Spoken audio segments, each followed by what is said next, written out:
Welcome back to Dracula Daily, and today with another little double feature since we're still on a Demeter that going somewhere. Not well, but it's going somewhere. And of course checking in with our dear Mina. So let's start, shall we? August 3rd, Lock of the Demeter. At midnight I went to relieve the man at the wheel, and when I got to it, found no one there. The wind was steady, and as we ran before it, there was no yawing.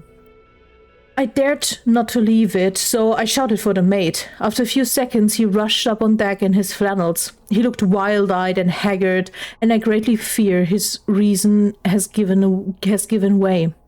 He came close to me and whispered hoarsely, with his mouth to my ear, as though fearing the very air might hear. It is here. I know it. On the watch last night I saw it, like a man, tall and thin and ghastly pale. It was in the bows and looking out. I crept behind it and gave it my knife, but the knife went through it empty as air. And as he spoke, he took his knife and drove it savagely into space. And then he went on. But it is here, and I'll find it. It is in the hold, perhaps in one of those boxes. I'll unscrew them one by one and see. You work the helm. And with a warning look and his finger on his lip, he went below. There was springing up a choppy wind, and I could not leave the helm. I saw him come out on the deck against, with the tool chest and a lantern, and go down the forward hatchway. He is mad, stark, raving mad, and it's no use my trying to stop him. He can't hurt those big boxes. They are invoiced as clay, and to pull them about is as harmless a thing as he can do. So here I stay and mind the helm and write these notes.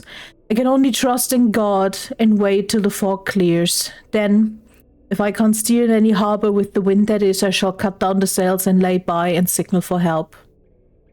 It is nearly all over now.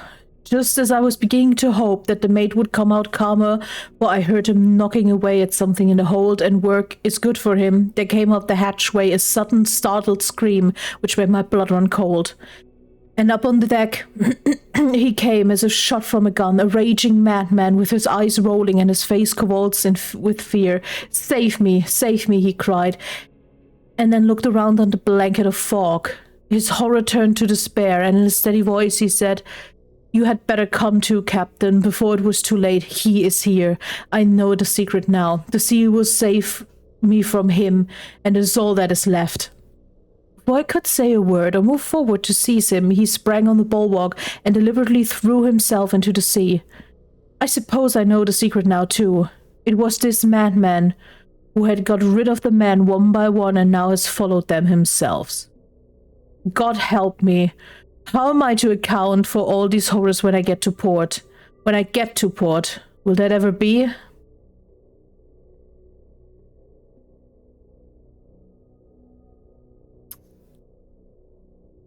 God has forsaken you, and now you're alone. I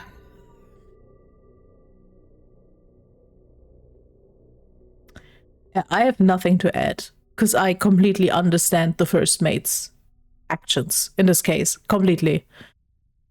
I probably would have done the same, especially considering he is Romanian and very likely has an idea of what Dracula is.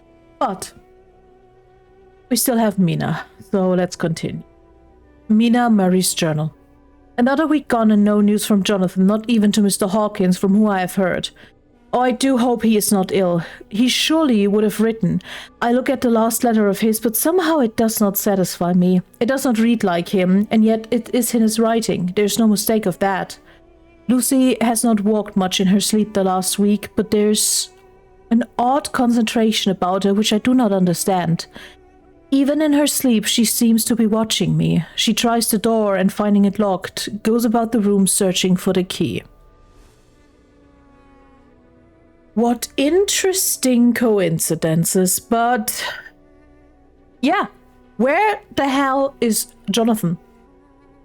And how is he doing? I'm getting worried, people. I'm with Mina here. This is getting very worrisome, and it's interesting that Lucy's condition gets worse, and with every day the Demeter is coming closer.